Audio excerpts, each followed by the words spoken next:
Welcome to episode 3 of the Muggle Yarns podcast. I am Becca, otherwise known as RBF42 on both Ravelry and Instagram. And I'm Kate, also known as Misanthropy Knits on Ravelry and Instagram as well. So welcome to all of you who are joining us for the first time. We're so glad that you found us. Please feel free to stop by our Ravelry group, which is Muggle Yarns, and introduce yourself. Tell us how you found us. We're big statistics nerds. Yeah, we're big statistics nerds, so we like to track where people come from and just really nerd out over that kind of data. So please humor us. For those of you who have come back, well, you're brave. Thanks for that. Yeah, and don't forget that we're running a giveaway right now. It is for my newest pattern called Kaleidoscopic Shawl. We are running it on Facebook and Instagram. Twitter, if you want to do that, though I've been out there a couple of times and no one's entered on Twitter. And then Ravelry, of course, and our website. So really anywhere that you could conceivably want to enter, you can. You can double dip. We're keeping track of entries from all platforms. So go out to one of those places and find the details there, and also flashing on your screen. And we are Muggle Yarns on every single platform. Yep. That matters. We try to be consistent and ubiquitous. Come find us. All right, so we did our giveaway reminder. What other red tape stuff do we have this week? iTunes. Becca made it work. I apparently have a hate hate-relationship with iTunes and spent an entire day trying to make our podcast work on it, and wanted to throw things, and Becca made it work. So thanks. Thanks for doing that. Yay, code nerd. I'm a code nerd. You're the Excel nerd. I really thought that it would be more user-friendly, because that's like what Macintosh is known for, but apparently no. Not at all. Not even a little bit. Nope. No. Well, I think we have a system now, so we should be good. So if you are watching us on iTunes, go ahead and rate us. It helps people find us. And we like to think we're funny and pretty, so help others find us. Find us. Share the love. But yeah, it hasn't been very long since we recorded last, since we were so late last week. So that's all I have for red tape. Yeah, me too. Okay. We don't really have much. And it seems like since the beginning, we're kind of cramming everything in at the beginning, and now we'll be kind of getting, getting in the groove and just and hopefully not talking for an hour and 20 minutes this time. If you made it through that one, we applaud you. Well done. We're not going to tell you how much hit the cutting room floor. It was a lot. A little bit, yeah. All right, so first segment is fait accompli, things that we have finished. We've both finished something this week. Mine literally just came off the blocking boards before we started recording tonight. So I don't have pictures yet, but I'll get some tomorrow. I cannot believe that you finished that already. Well, it's a mindless pattern. So it's the boneyard, and it's stockinette with like one garter row thrown in there every 12 rows just to mix things up a little bit. So it's so fast. And I really, really like the way Stephen West designs look, and I think that they're beautiful, and I'm so glad that this girl that I'm making them for is, also obsessed and wants to pay me to knit for her. Like, that makes me really happy.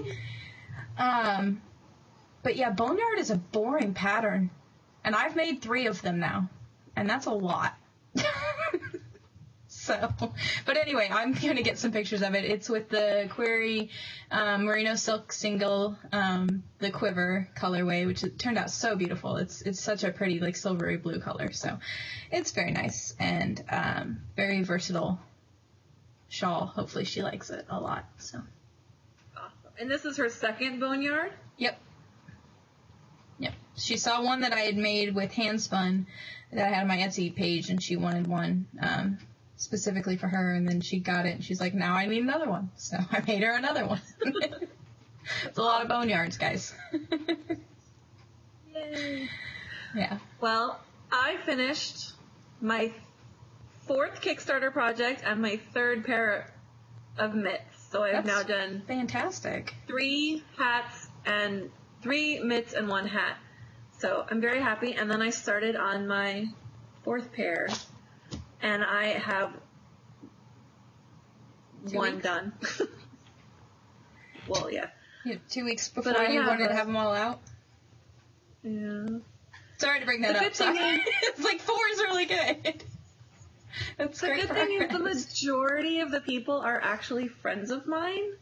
Yeah. So if I don't get them out, like at the beginning of December, I don't think anyone's going to be terribly mad at me. I just want to get them out before the Christmas rush. Mm-hmm. So, and my friend that I'm doing the Outlander for, she posted this afternoon, and she's like, "I'm freezing. I'm so cold." Oh no! She's like, "You could make it out of straw, and I would still wear it." I'm like, okay, yours is next, I promise. Speaking of which. Well, I'm trying to go in order. Yeah. So those are the only things that we finished, which is, I mean, still, it's only been like 3 days since we recorded, so that's pretty impressive. So yeah, things that we're working on now. So I have started another Stephen West shawl for this same girl, because she apparently wants me to knit through everything he's ever published. So this is Blue Whale, which is, it's much more interesting. It combines stockinette, reverse stockinette, and seed stitch. Again with the hiccups. So it's going along. She wanted this one to be slightly bigger, so I have 2 skeins of Madeline Tosh Merino Light in the colorway Cove. So that's one thing I'm working on now. And then I took my sister's yarn for her socks to the movie theater yesterday and made a swatch. So I'm counting that as starting. So that is now a work in progress. I agree. So I like to use spun the yarn, so that's halfway there, and like back in the summer. You got the swatch, so hey, it was still a work in progress. So I like to use David's Toe Up Sock Cookbook for my socks, because I find that they fit really well and I don't have to worry about gauge, which is always a bonus for me. So I always have to knit a swatch when I do socks. I'm using the Freebies pattern, like motif from it, but I'm going to put it on the sock cookbook so that there's like math involved, and I'll know the socks will fit. Yeah. We like the math. So kind of combining patterns there, but it's actually happening. But that's knitting. Yeah. That's what the knitting is about. And the last thing I'm working on is customizing things. Yeah. And then the last thing you're working on is my National Knit a Sweater in a Month pattern. I finished the decreases on the back and got up to the armholes, but I haven't started the armholes yet. I am obviously not going to finish in November. I haven't even finished the back yet. So that's okay. I have Christmas knitting and commissioned knitting that has to take precedence. So I'm living with the fact that it's not going to happen. Maybe by the end of the year. But it's a dissertation. Yeah. It's a dissertation, right? So I get 3 months, right? So I don't have to finish it till the end of January. Got it. Exactly. So I am working on my friend Mary Beth's mitts. They are blue and they are beautiful, and they're Knit Picks Brava, worsted and amazing. I've realized after knitting 3 pairs of mitts that I have actually knit every single one of them in worsted weight on 4.5 millimeters. Which is so I actually know 7. So yeah. I actually know to cast on 36 for every pair. You have it memorized. It works out well. And since I only picked 3 patterns, the majority of my wonderful backers picked the same pattern. So I don't think I will be knitting a pair of those for myself when I'm finished. Ever again. I really like the pattern, but you actually, when I was talking to you once before, I was trying to knit it, and it was the one that's knit 3 together, don't slip it off the needles, do a yarn over, and then knit back through the 3. I think you picked those also. I think I did. I think I did. Sorry, I'm not helpful. So I have half of them. I'm 1 1/5 done. Nice. I had to look. I have this much done of one sock, of one mitt. So, can you hear this? Uh-huh. We have Pitch Perfect going now. I wondered what that was. I didn't recognize it. We were listening to ELO earlier, guys. We are rocking out My tonight. husband is in the other room listening to YouTube, jamming out. So, hi, honey. I hope you watch this. Okay, so that leads us into our Imaginating, or our planned projects.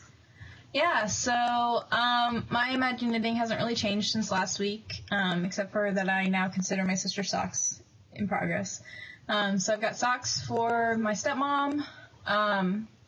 Talked to my mother-in-law. I originally planned on weaving her a scarf, but she doesn't want a scarf. She wants a cowl. So I know a great pattern. It's super easy. She wants 2 colors. She wants black and something, like black and a color. So I've got a couple of color combos. Maybe I'll photograph them and like put a poll up or something and have you guys help me choose, because I have no idea what I'm doing. So I don't know. I don't know what pattern to use or anything really at this point. I just pulled yarn off my shelf, so that's Imaginating a little bit. You're dancing. Pitch Perfect is seriously, it's one of my favorite movies, and this is the greatest. It's the end scene. You must see it. Apparently. Okay. My Imaginating, I am going to do the cowl next. Damn it. Yay! Outlander is next. My friend posted this afternoon on Facebook how freezing cold she is, and I felt really, really bad, and so she's getting hers next. And even though I was planning on holding all of my Kickstarter knits and mailing them out at the same time, I think I'm actually going to just start mailing them. So as you go, those 4 people actually get theirs. They're all actually hanging. I'll take a picture of this. They're hanging on the wall, so that I know how many, and like they're packaged and they're ready to go. I just have to weigh them. Mm-hmm. So I got that. I got my Vistaprint package. My other one will be here on Friday. That's crazy. I'm so excited. But yeah. So that's my other Imaginating, I guess. Planned projects is getting all of my stuff packaged that I put together and just kind of starting to get it mailed. And I'm trying to knit them in order of when they were pledged. Mm-hmm. So mine will be like the last one, because I totally slacked and like didn't do it until the last minute. Oops. Okay. It's like eBay. You like wait for the last second and then buy. Swoop in. I totally do that. I always do. I check off the star, like, to remind me in 48 hours before it's done. I'm like, oh yeah, right. Oh look, all the rewards are gone. Yeah, so. That's kind of a drawback of Kickstarter. Oh well, earlier is better. Although, that one that you backed today, I'm mad at you. I told myself I was not doing any more. Well, shall we share with our fine viewers so that we can get this funded? Yes, we shall. Okay, so what's it called? It's a popcorn ball. It's like a thing where you pour popcorn in, and then whatever you want on the popcorn, you pour it in, and you close it up and you shake it. And so you can do like seasonings or like caramel, but or like. It comes with. I was reading through it. It said the first 1,000 backers get seasonings with it. Yeah. And when it first popped up in my email, I thought that it was a popcorn popper as well. Okay. But it's not. No. The popcorn has to already be popped. Right. So once it's popped, you put it in there, and then you add whatever seasoning, and you... Yeah, Becca and I it kind of reminds me... Are total popcorn addicts. Like, for dinner, sometimes. a lot of times. That just more often than it's not. just called the popcorn ball. That's all it's called. We were right. Yeah. There's a link now. But it looks like he had done it once before, and I guess it didn't get funded. So I will happily fund this one. Yeah. It's not an expensive one either. Like, I think I just got one. Yeah. So go and fund it. If you like popcorn as much as we do, we want to get it funded because we want it. We want this ball. We want the popcorn ball. So I don't know if that counts as stash enhancement. It's like snack enhancement. Yeah. Yarn-wise, I've been doing pretty well. Actually, going back, no, I'll save that. I almost bought needles, but I'll save that because that's stash enhancement, right? Needles, yeah. Thereof. So, yeah, you've been good, but then again, we only filmed it like 4 days ago. Right. So. In the last 4 days, I haven't bought any new yarn or fiber. I'm so proud of you. You should be. And I'm knitting what I just bought. It didn't even make it to the stash. It just is now being knit. That's amazing. It's like crazy when you buy yarn with a project in mind. I don't understand this concept.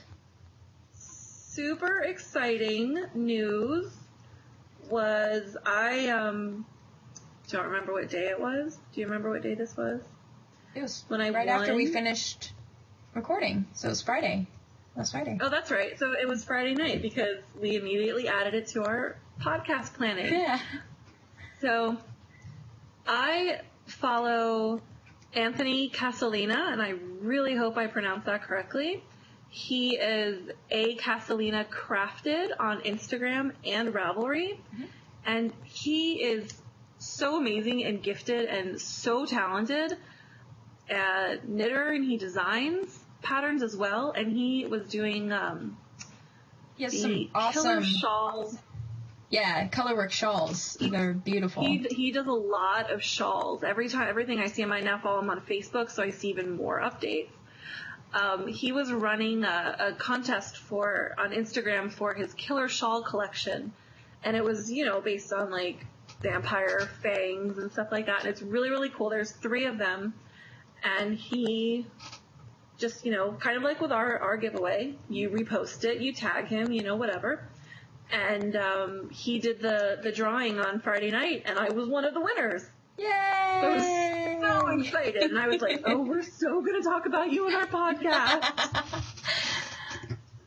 So this, there's several of his patterns that I have sitting in my cart right now that, just, I don't know. I have like 20 carts going at one. Oh, 18 is what Ravelry tells me.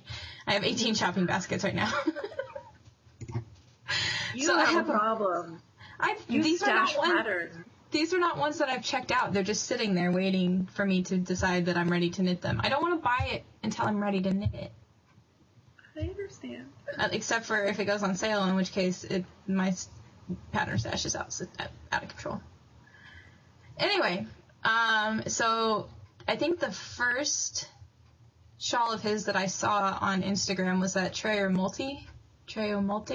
I don't know. It's Italian. I speak French. But it's so pretty with the multiple colors, and I don't know. I never made a color affection, so. I have entered several of his contests, and this is the first one that I've won. This is actually the first thing I've won on Instagram, so that made me like super, super happy. I was so excited. It's a momentous occasion. It really was. But he's really, really nice, and he's super talented, and I am so excited to actually knit up one or more of these shawls. Yeah. Well, the Killer Shawls collection looks awesome. I love it. So that's exciting. I'm very excited. But, which one's your favorite? I don't know. I don't have it open right now. I really like the Fangs one, but I can't remember what it's called. They're all 3 of them are kind of like 2 sides of a different coin. So there's the evil versus good. Is that the one you're thinking of? I think so. Yeah. I'm opening it right now. Yeah. So that looks really cool. That kind of reminds me of, like, I did a woven scarf once that was clasped weft, so it was, like, the color was only on half, and it just kind of zigzagged in and out. Well, I love this evil versus good because the way that he has a variegated yarn for one half and then, like, a semi-solid for the other half. Yeah. So it's a sharp contrast, and it's awesome. But the first one that caught my eye was the Trick or Treat when he posted that one. That's what actually completely caught my eye with his collection. The tragedy and comedy is beautiful too. I mean, they're all amazing. The tragedy and comedy one is huge. I know, it really is. It's like almost. No, it says it's only half a skein of 65 grams, 50 grams, 50 grams. But still, it's huge. It's very pretty, though. It's beautiful. They're also awesome. I can't wait. Very good collection. So very cool. You won that. Very cool. My other quasi stash enhancement. We were at lunch with some friends from our adoption class, and she mentioned that Michael's has all their yarn on sale right now. And then we decided that we were going to go there and like picking up. Apparently, Isaac Mizrahi is now making yarn.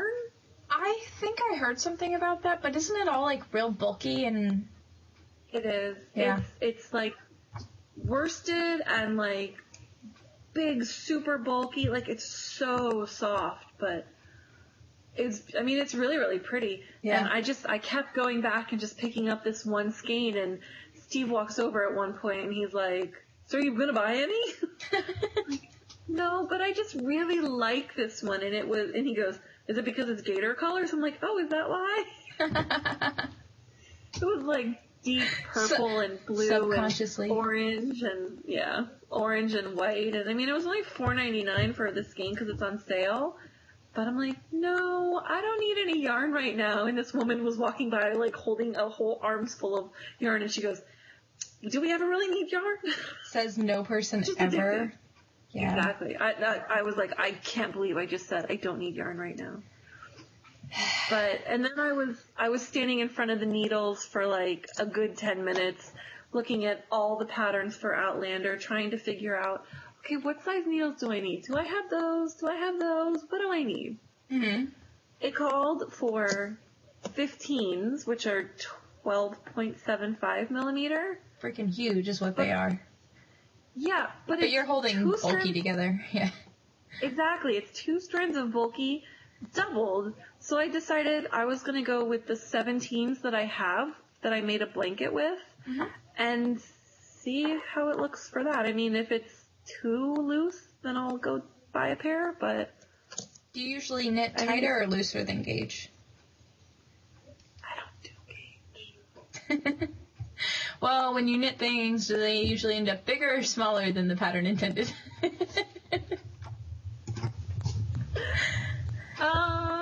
I tend to spot on. Well, then you're just too perfect.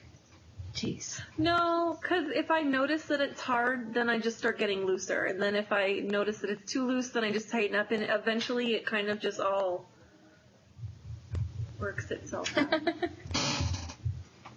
Well, I tend to knit really tightly. So whenever I get a pattern, I usually have to go up like 1 or usually 2 needle sizes. Sometimes more. Well, and so when I design patterns, I always say, like, if you knit tight like me, then use this size needle. If you knit like a normal person, use this size needle. Well, I was knitting really, really tight when I first started, and I was having such a hard time going, like, needle to needle. So I was like, no, because I actually broke a pair of Knit Picks circulars. And it was the not interchangeables. So fixed, yeah. I actually broke it. I bent it in half. Oh my gosh. I have some DPNs from back in the day when I didn't know what magic looping was, which kind of saved my life. Magic looping did. But anyway, I have a pair of DPNs that are like completely warped in a little arc from how tightly I knit. I don't use DPNs anymore. I love DPNs. You know, I learned on Magic Loop, and I think that's why I had a hard time with socks, and I've only knit like 3 pairs. I prefer to knit them on DPNs. I don't know why. Like, I have to do them 2 at a time, or they'll never get done. I have not yet learned 2 at a time. I have a book. Yeah. I have a million videos. I mean, I've it's essentially the same as doing it 1 at a time. You just have to have 2 ends of yarn and not get them too tangled. I don't hear the dog anymore. Oh, nope, that's the cat. Oh, she's behind me. Never mind. Sorry. Okay. She just settled down. The cat's in her crate. She's laying on the carpet behind me. Okay. Sorry. Anyway, you were saying 2 at a time? Oh, yeah. So, I'm trying to remember the very first pair of socks I did, if I magic looped them or if I did DPNs. I know I did a pair of mitts on DPNs and I hated them. But I think my first pair of socks I did 1 at a time, magic loop, and that was okay. But then I discovered that you could do 2 at a time on magic loop, and that was like magical to me. Also, I tend to like kind of space out when I'm knitting and not really pay as much attention as I should. So like I'll make a mistake in one row that won't be replicated on the other one. And if I'm doing them both at the same time, I can make sure that they at least look the same. Well, yeah, that's why like I actually, no matter how a pattern it's a design feature. Is, yeah. No matter how I get a pattern, whether it's a PDF or a website or, you know, whatever, I always copy it into Word so I can make exact changes. So I know, like, for when I'm knitting it again later, whether it's a pair of something or whatever, like, I'm totally ad-libbing to all these mitts that I'm doing. Yeah. And so I'm changing, but where it's like, row 1, do this, row 2, do this, row 3, through 7, knit, and then I'll be like, no, I want more. So +3. Yeah. Like, I don't go and mess with the count. I just know that I need to add more. That makes sense, though, because I mod things and then never write them down and then can never replicate them. Yeah. But yeah, I don't knit patterns over and over again very much. Like, there are only a couple that I've knit more than once. Boneyard. I was getting paid. So.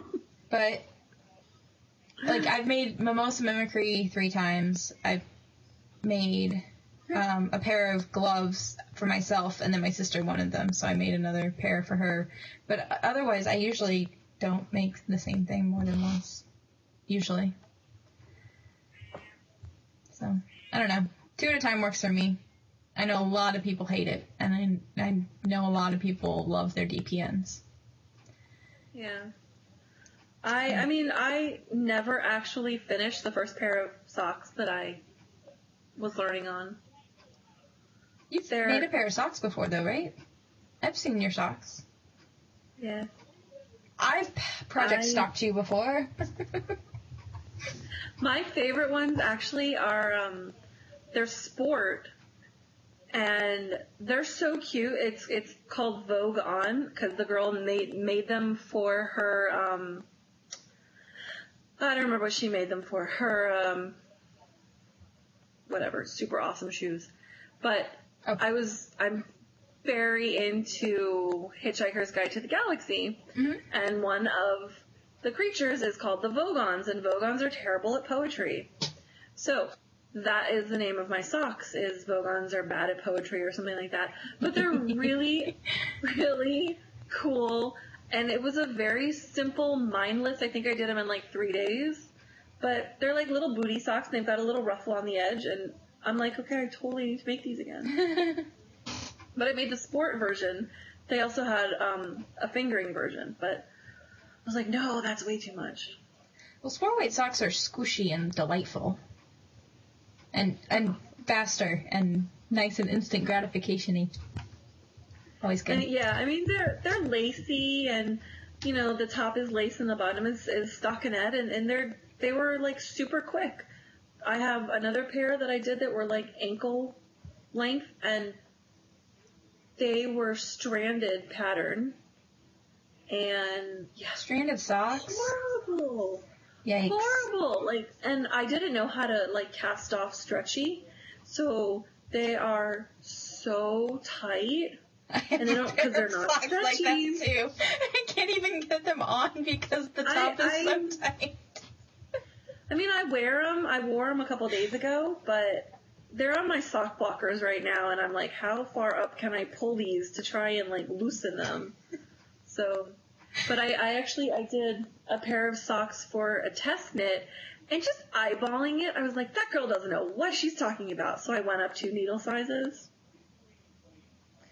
I should have swatched. They fit. I mean, they're fine and they fit. They're just like slouchy socks. Need more ribbing. They don't fall down, but they could if they really wanted to. Oh man, I'm going to be sick of socks by the end of this Christmas season, I'm telling you. Everybody wants socks this year. I told my dad he was never allowed to have socks again because he wears a men's size 12 shoe. That's a lot of sock knitting on my size 13 or 14, but he doesn't wear. Yeah, they get sport weight. Yeah. Or I didn't do that last year. Did not do that last year. Okay, so what you watching? So yesterday was Veterans Day, and so my husband was off work, and we went to the Udvar-Hazy Center, which is a Smithsonian. It's an extension of the Air and Space Museum, and they have one of the really, really big IMAX screens that are like multiple stories tall, and we saw Interstellar, which was amazing. This movie is so good. It's Matthew McConaughey and Anne Hathaway. And Michael Caine is in it, and Matt Damon makes an appearance, and yeah, it's really good. So it's about the Earth in like 40 years in the future, and there's this blight that's taken out all the crops, and so corn is like the only thing left on the planet that we can eat, basically. And society's it's very dystopian, like society's kind of falling apart, and governments and people are all concentrating on making food, and like the human race has ceased to be explorers. From the very beginning of mankind, we have explored. We explored our planet, and we explored space, and that's like got the TARDIS, so we explored some more. Yeah. So basically, like all of that has ended, has completely ceased because we're all starving to death. But there is a group of scientists and secret that have resurrected NASA and have discovered that travel via wormhole to other galaxies where life could be is actually a possibility. And so Matthew McConaughey, who was a pilot for NASA back in the day, goes on this mission, and it's amazing. It's hard sci-fi, so there's a lot of stuff that you're like, okay, well, I see how you got there. And then the ending for it is just heartbreaking and happy making at the same time, like all the feels. It was so good. It's a very, very long movie, so there's that, but I definitely recommend it. It's very good. We will own it when it comes out on video. And we don't really buy movies anymore. Yeah. So, that was awesome. Yeah. And then I got to walk around the Udvar-Hazy Center, which was really cool. They have so many planes there, and they have the Discovery space shuttle there, so that was really neat. But, yeah. Yay. And then you have 2 others? Oh, yeah, and then today I started watching Grace Point, which is so weird because David Tennant talks with an American accent, which is totally bizarre. Did you watch the UK version of it? No, and I don't have access to it. What was that called? Broadchurch? Yeah. Yeah. No, I haven't seen it. And I don't have BBC America, so I don't know how to see it. Well, I heard that it's, I didn't realize, like, I thought it was just the same story, they were just bringing it to the United States. Mm-hmm. But apparently, in that cast from Broadchurch, he's the only one that came back. What do you mean? They like, came to the American version? Right. The whole entire cast of Broadchurch, the whole entire police department, everything, nobody got recast except for him. And he's playing the same part.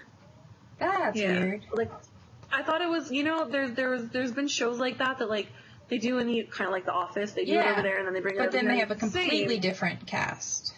Right.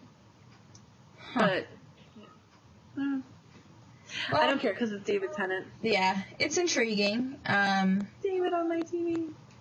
I don't know how I feel about it right now. It's very, very serious. I mean, obviously, it's about a murdered child. Right, like the very first episode, like this kid gets killed, but it's like, I don't know. It's just really intense. Like I watched the first 4 episodes, because I do nothing during the day, basically, but watch TV and knit until it's time for me to go to work at night. So I watched 4 episodes today, and I was like, I'm done. I can't do this anymore. It's killing me. It's awful. Blah. So, yeah, that is a small doses kind of show. Yeah. And then I switched to Gilmore Girls. Coffee. Yeah, let's all talk really fast. David Tennant's American accent is weird to me. I really wish he had been able to do his Scottish accent in Doctor Who. Yeah. I was going to say, he never really did Scottish in any of the stuff that... Oh, except for Blackpool. He's Scottish in Blackpool. He's a cop in that show, too. That show was bizarre. Can we just talk for a moment, like, about people randomly bursting out into song, and it's not a musical, like, they're just singing along to pop songs and dancing together, and it's freaking weird. It's so weird. I don't understand. I don't know. Maybe I'm too simple for that, because it was critically acclaimed, apparently, but I'm watching this, and I'm like, what the hell is going on? Why are you dancing together? Very strange. So, I have been watching Gotham. Do you know anything about this show? So I've kind of heard a little bit about it. I haven't watched any of it at all. I don't do very well with shows that are currently airing. You know that. I have to wait for it to be It's done. it's really interesting because before it aired, I actually thought that it was going to be based around Bruce Wayne. Yeah, that's kind of the impression they gave. Right, but it's actually based on, I can never remember his name. The Commissioner, who in the show starts off as just a police officer.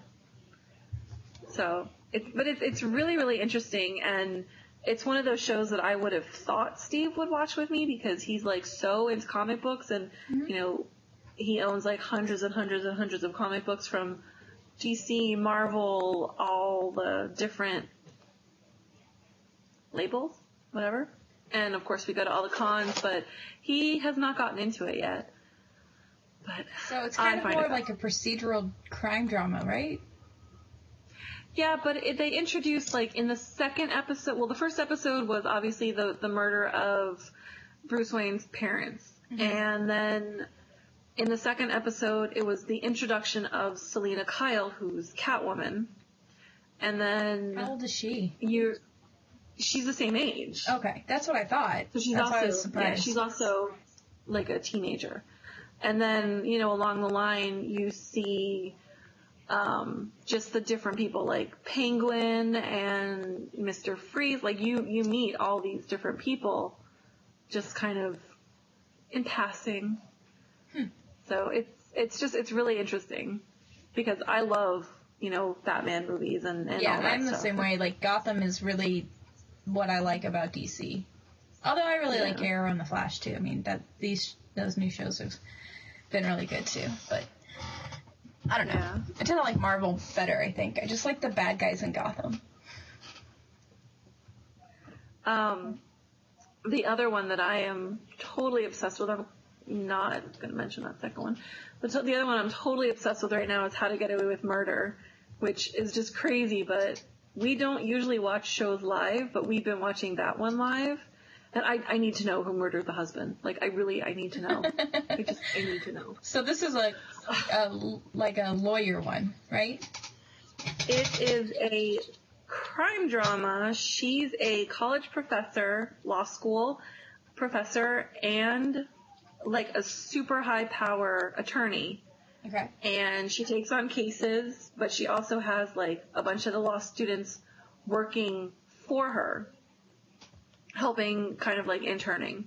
Okay. Plus she has 2 staff members, one of which is Paris from Gilmore Girls.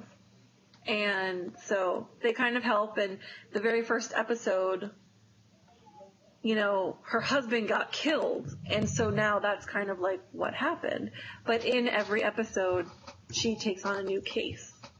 Okay. And they help solve that. So interesting. So it kind of sounds like a little more reminiscent of Scandal than... It's the same director, Shonda Rhimes. I've never seen Scandal. So, possibly? I mean, they don't really go into court at all, but they do take, like, weekly cases, and there's, like, a big overarching mystery of what happened kind of thing. So, that sounds like something I would like, too. So, real life. What's real up with life you? stuff. Nothing really has changed for me. Still waiting tables. Had a job situation possibly crop up that fell through because I don't have enough experience, because apparently being out of college for 5 years means that you should have 5 years of experience in your chosen field, which is not... Such a catch-22. Yeah. Whatever. I'm not going to whine about it because it's not really anything I can control at this point. So I'm still working my butt off and making money, and really that's all that I can be expected reasonably to do at this point. So. Yeah. So this is a pretty exciting month for me because my boss, one of my bosses, is traveling this month. So she's all over the place. She's in Scotland and England, and then she'll be stateside, like in New York and I think LA. So 2 days a week I get to work from home. Yay! So exciting. You can cut out that 2-hour commute each way. I seriously woke up at 8:30 yesterday, and I was like, I don't know what to do with myself. But we took lunch break, and we went out for lunch with some friends, and, you know, went to Michael's, so I worked until like 7 o'clock, but I'm like, I can do that. I normally would be getting home at 7:30. Yeah. Wow. But I mean, it's awesome, and it's great. But my other job, which I work Monday, Wednesday, and Friday, which I actually go to, I walked in this morning on a Wednesday, and I was like, hey, how was your weekend? Oh, wait, never mind, it's Wednesday. I saw you on Monday. Yeah, broke up my week a little bit. It's really fun. I will probably do the same thing on Friday when I get back in there. But other than that, I mean, tomorrow we're actually taking advantage of this working from home thing, and we're meeting the realtor to go see a bunch of houses. Hey. So I wish we were going to buy one of these houses, but we're looking just to rent. But they're 30 minutes away from work as opposed to 2.5 hours. That would make such a huge difference. The disgusting part about that is door to door, we are 23 miles from my job. Oh my God. That's horrendous. Yeah. So, do not envy you that. That is awful. These houses that we're looking at are like 11 to 13 miles away, and it's straight up the coast, right up Miami Beach, Collins Avenue, and cut across like a couple miles inland, and not even a couple miles, 30 minutes. I can't wait. I really, really hope that one of these works out. Yeah, seriously. Yikes. Well. Plus, it'll be more space, but it's more rent, so that kind of stuff. Right. But we'll have a third bedroom. Which will make a difference. I will have my own craft room. Yay, join the club! Seriously, when we moved out here and my husband was like, oh, well, we have this, den area. It's basically a bedroom. It has a closet. So you can keep all your knitting stuff in there, but it can't leave. It's like, you're setting a really dangerous precedent here, buddy, because now I'm going to expect a craft room everywhere we live from now on. Seriously. But, I mean, we actually have bedroom furniture for the second bedroom that we have right now. Mm-hmm. That will eventually be the child's room, but I'll take over that room. You know, I'll use the bookshelves in there and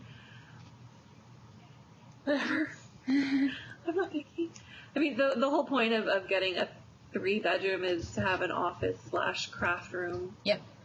Out of our bedroom, like, because right now his desk is half of our bedroom, and it's not easy. Yeah. Especially because he's in school full time. So, but hopefully one of these will work, and a bunch of the ones that we're looking at, 4 are actually in the same complex, and they are 3-story townhouses. Ooh. So we that would be nice.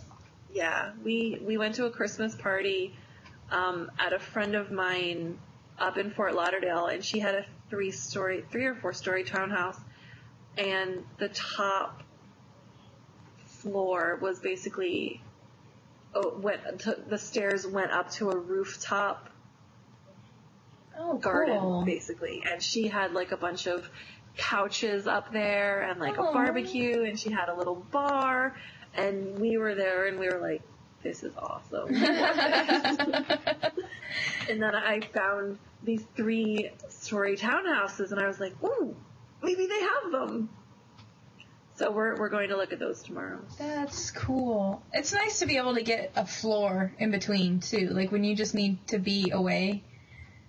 Like, instead of just having a closed door between you.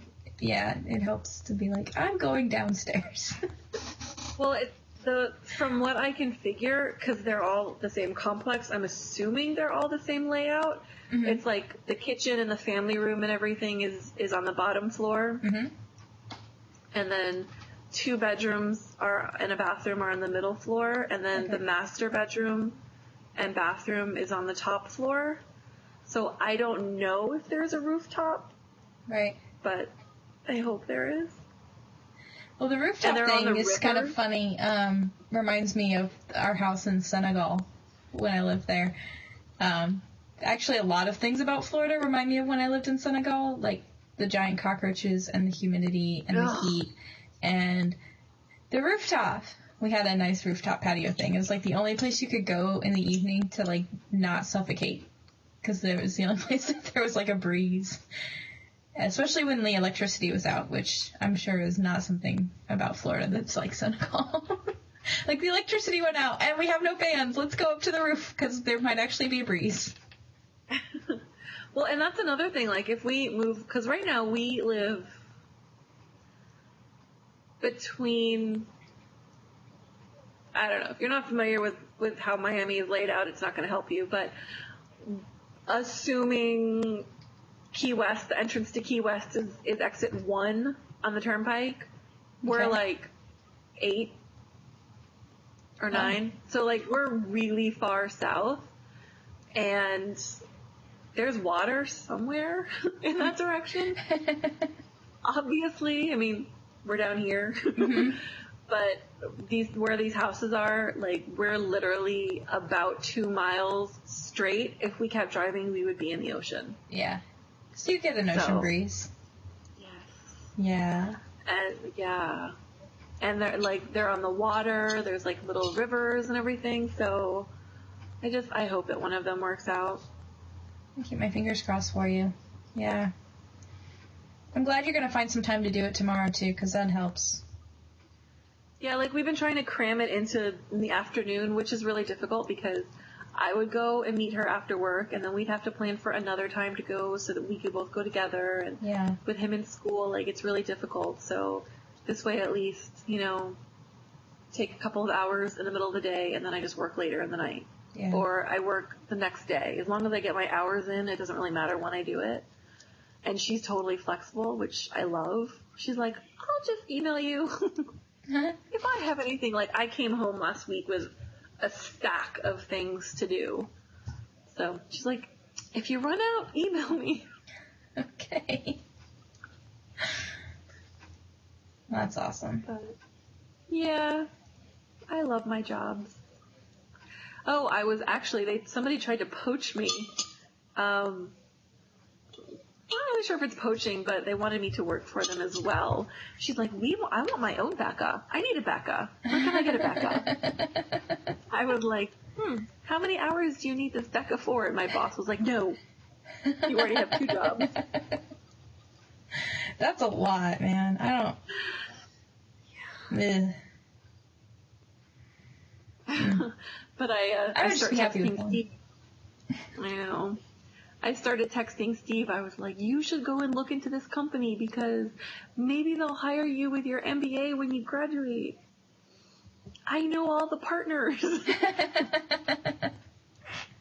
She has the in. Exactly. It's like, go look them up. But, yeah, I think that's it. I know, it's weird actually being, like, on time this week because it hasn't been a whole week, so this one will be a little bit shorter.